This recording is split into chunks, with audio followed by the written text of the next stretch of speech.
Magandang gabi sa inyong lahat. Bago ko po sisimulan ang aking presentasyon, nais ko munang ipakilala ang aking sarili.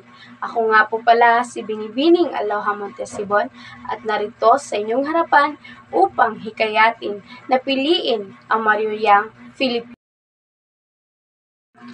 Di ko sukat akalain na tatahakin ko ang landas ng pagiging guro. Dahil nung bata pa lamang ay gusto ko na maging isang pulis, ngunit napaka mapagbiro ang tadhana. Dito niya ako dinala sa kursong magkakaroon ako ng pamilya at mga kaibigan na walang sawang sumusuporta at hindi ka iiwan sa oras ng ikay nangangailangan. At yan ang mga taong naging pamilya ko sa loob ng 3 taon sa kursong BS Ed Filipino, at ang bawat tao sa larawan na yan ay mayroong pangarap na maging isang magiting na guro sa hinaharap. Ano nga ba ang BS Ed Filipino? Dito lang naman natin matutunan kung paano papahalagahan ang ating kultura at dito natin malalaman ang tungkol sa kasaysayan ng ating bansa, panitikan, at lalong-lalo na ang buhay ng ating bayani. Tama, hindi lang tayo basta-basta na Filipino lang. Tayo ay isang Pilipino na mayroong dugong maharlika. Kaya nararapat lang na tangkilikin natin ang sariling atin at ipagmalaki natin ito. Tama lang naman na ang guro ay napakamahalaga sapagkat sila ang nagiging daan upang mabot natin ng ating mga pangarap at upang bigyan din tayo ng malawak na kaalaman. At isa rin ang mga guro na nagtuturo na respetuhin ang bawat kultura at bawat paniniwala ng isang tao. Wikang Filipino. Ito ay napakamahalagang pag-aralan sapagkat sa pamamagitan nito ay mas nagkakaintindihan ang bawat Pilipino dahil ito ay ginagamit natin sa pang-araw-araw na pakikipag-usap. Wikang pambansa. Gaya nga ng sabi ko, ay ang wika ay napakahalaga sapagkat ito ang ginagamit natin sa pang-araw-araw na pakikipagkomunikasyon upang mas magkaintindihan ang bawat isa at upang hindi magkaroon ng lamat ang relasyon ng bawat tao. Dito naman sa Major ng Filipino ay tuturuan tayo na malaman ang tungkol sa iba't ibang kultura. At dito, mas pinapalawak nila ang ating kaalaman upang mas mabigyan pa natin ng respeto ang bawat kultura at ang bawat paniniwala ng tao. Tula. Ang tula ay napakamahalagang pag-aralan sapagkat tinuturuan tayo nito na mag-isip ng malalim at ang tula rin ay nakakatulong sa atin lalong-lalo na kapag tayo ay hindi mahilig magsabi ng mga problema sa iba. Maaari mong gamitin ang tula upang ipahayag ang iyong nararamdaman. Maikling kwento.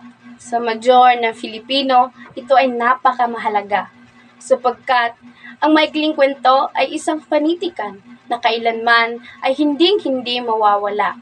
Ang maikling kwento rin ay kapupulutan mo ng aral. Sinaunang pagsulat.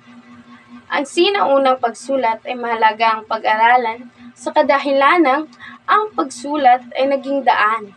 Ito ang naging daan upang tayong mga Pilipino ay makalaya sa mga pag-aapi at pang-aalipin ng mga Hapon.